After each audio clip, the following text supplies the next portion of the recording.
Dalam 7 tahun terakhir, kekayaan Susilo Wonowijojo, bos PT Gudang Garam Tbk, mengalami penurunan yang sangat drastis. Dari puncak kejayaannya di angka 149 triliun, kini kekayaan Susilo hanya tersisa sekitar 47 triliun. Angka ini bukan sekadar statistik, melainkan mencerminkan perubahan besar yang sedang terjadi di salah satu perusahaan rokok terbesar di Indonesia. Penurunan kekayaan sebesar lebih dari 100 triliun ini tentu saja mengejutkan banyak pihak, terutama para pelaku industri dan pengamat ekonomi. Grafik keuangan yang menurun tajam dan laporan kerugian yang terus bertambah menjadi bukti nyata betapa berat-beratnya tantangan yang dihadapi Gudang Garam. Tidak hanya berdampak pada pemiliknya, penurunan ini juga mempengaruhi ribuan karyawan, pemasok, hingga ekosistem bisnis di sekitarnya. Penurunan ini bukan sekadar angka di atas kertas, ini alarm keras bagi industri rokok kretek Indonesia. Banyak pihak mulai mempertanyakan masa depan industri yang selama ini menjadi tulang punggung ekonomi di beberapa daerah. Gudang Garam, ikon dari Kediri yang telah berdiri puluhan tahun, kini menghadapi tekanan berat dari berbagai sisi. Laba perusahaan terus tergerus, pendapatan menyusut, dan pasar rokok yang semakin kompetitif, serta regulasi yang makin ketat, membuat situasi semakin sulit. Ini bukan hanya kisah keluarga Wonowijojo, tapi juga cermin tantangan yang dihadapi oleh seluruh industri rokok nasional. Banyak perusahaan lain pun mulai merasakan dampak serupa, dari penurunan permintaan hingga tekanan biaya produksi yang meningkat. Ketika raksasa seperti Gudang Garam mulai limbung, muncul pertanyaan besar di benak banyak orang, apa yang sebenarnya terjadi di balik layar? Apakah ini hanya masalah manajemen? Atau ada faktor eksternal yang lebih besar yang mempengaruhi? Apakah ini awal dari senjakala industri rokok kretek di Indonesia? Atau justru menjadi momentum untuk berbenah dan beradaptasi dengan perubahan zaman? Mari kita bedah lapisan demi lapisan penyebab kemerosotan ini, dan mencari tahu apa saja faktor yang membuat Gudang Garam, sang raksasa dari Kediri, harus menghadapi masa-masa paling menantang dalam sejarahnya. Laporan keuangan Gudang Garam kuartal IE 2025 menyebabkan laba bersih anjlok 2% dari 95 miliar, menjadi hanya 104 miliar. Pendapatan turun dari 26,26 triliun menjadi 23,6 triliun. Penurunan tajam yang menandakan produk mereka makin sulit terjual. Upaya efisiensi belum mampu menahan laju penurunan profitabilitas, apalagi dengan beban cukai yang terus naik. Total aset perusahaan ikut menciut, menandakan mesin uang Gudang Garam sedang melambat. Bagi ribuan karyawan dan petani tembakau, angka-angka ini adalah sinyal ketidakpastian masa depan. Era keemasan Gudang Garam tampak mulai memudar. Industri rokok kini benar-benar diuji. Setiap tahun, industri rokok di Indonesia menghadapi tantangan yang semakin berat.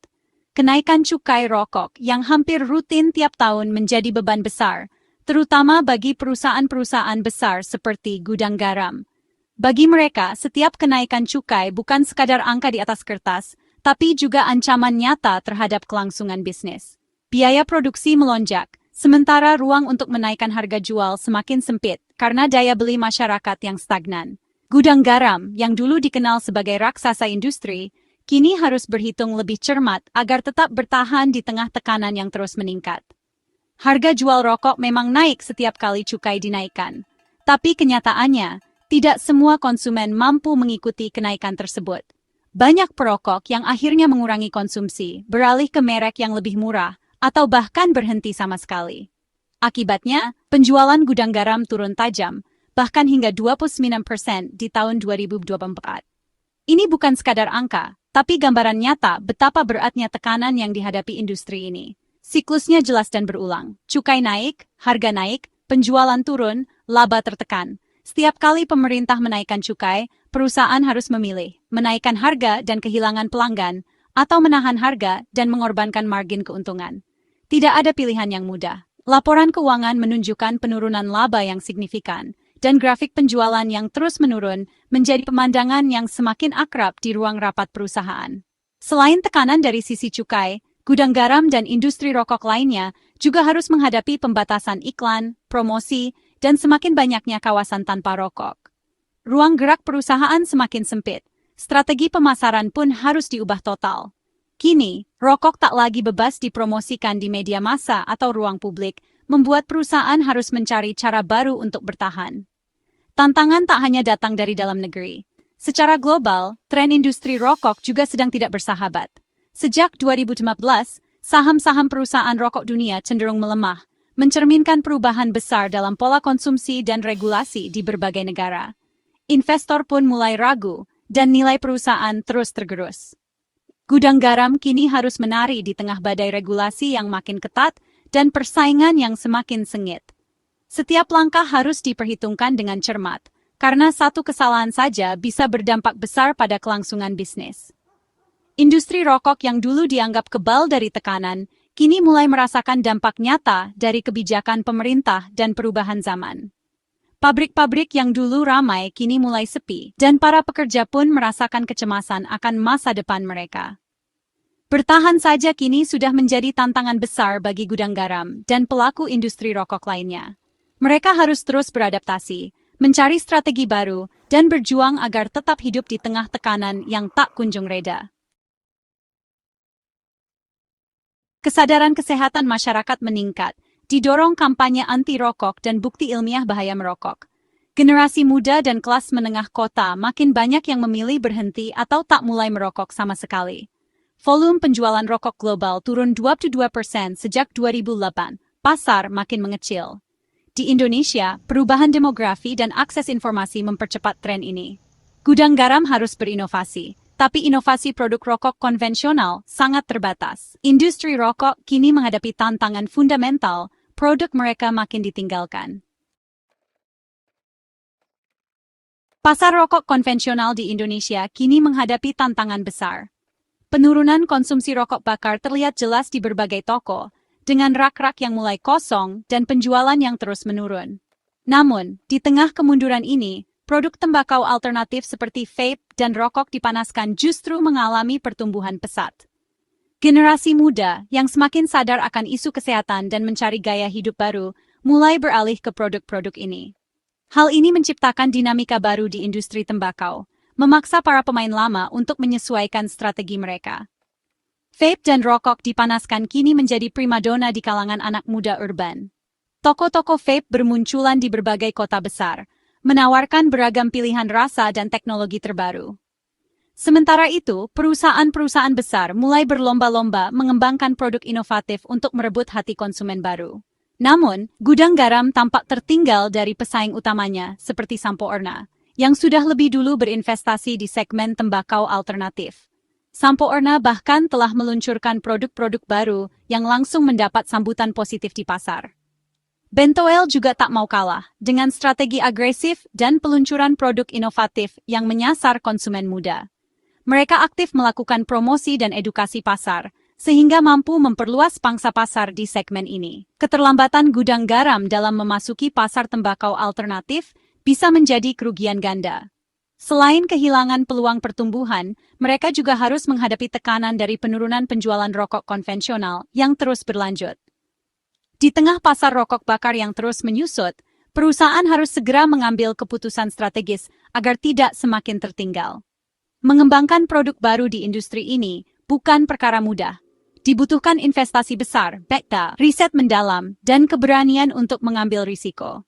Selain itu, perusahaan juga harus membangun tim inovasi yang solid dan mampu membaca tren pasar. Strategi yang diterapkan pun harus berbeda dari sebelumnya, karena regulasi pemerintah terhadap produk tembakau alternatif masih terus berubah dan belum pasti. Perusahaan harus siap menghadapi tantangan hukum dan adaptasi kebijakan yang bisa terjadi sewaktu-waktu. Meski penjualan produk alternatif belum sepenuhnya mampu menutupi penurunan rokok konvensional, kehadirannya telah mengubah peta persaingan industri tembakau di Indonesia. Kini, persaingan tidak hanya soal merebut pasar rokok bakar, tapi juga memenangkan hati konsumen baru yang lebih kritis dan dinamis. Gudang garam kini berada di persimpangan penting, bertahan di zona nyaman dengan produk lama atau berani berinovasi dan mengambil risiko di pasar baru yang penuh tantangan. Pilihan yang mereka ambil hari ini akan menentukan nasib dan masa depan perusahaan di tengah perubahan industri yang semakin cepat dan tak terduga. Di era bisnis modern, skor ESG, Environmental Social Governance, jadi tolok ukur penting bagi investor dan konsumen. Skor ESG gudang garam hanya 11, jauh di bawah rata-rata industri global. Isu lingkungan, sosial, dan tata kelola jadi sorotan utama, dari jejak karbon hingga dampak kesehatan. Investor institusional dan generasi muda makin selektif memilih perusahaan yang bertanggung jawab. Perbaikan ESG butuh komitmen nyata, target emisi, transparansi, dan program sosial yang berdampak. Gudang garam harus berbenah jika ingin tetap relevan di panggung global. Di balik kontroversi, gudang garam tetap berkontribusi besar pada ekonomi, terutama di Kediri. Ribuan karyawan, jutaan petani, dan rantai pasok bergantung pada perusahaan ini. Proyek monumental seperti Bandara Doho dan program pendidikan vokasi jadi bukti komitmen sosial mereka. Bantuan saat pandemi dan inisiatif sosial lain menunjukkan tanggung jawab perusahaan. Namun, kontribusi positif ini kerap tertutup bayang-bayang dampak negatif produk rokok. Dilema inilah yang terus membayangi gudang garam dan industri sejenis. Gudang garam harus beradaptasi dan berinovasi jika ingin bertahan. Fokus pada produk tembakau alternatif dan investasi besar di riset jadi keharusan. Membangun merek baru di segmen ini butuh strategi pemasaran cerdas di tengah regulasi ketat. Perbaikan ESG dan transparansi juga wajib dilakukan untuk menarik investor dan konsumen. Kekuatan finansial gudang garam masih besar. Ini modal utama untuk transformasi. Diversifikasi bisnis di luar rokok bisa jadi strategi jangka panjang. Inovasi, adaptasi, dan keberanian ambil risiko adalah kunci masa depan. Penurunan kekayaan bos gudang garam adalah cermin perubahan zaman dan tantangan industri rokok. Gudang garam kini raksasa yang terluka, dihantam cukai, regulasi, perubahan gaya hidup, dan disrupsi produk baru. Masa depan mereka bergantung pada kemampuan beradaptasi dan berinovasi.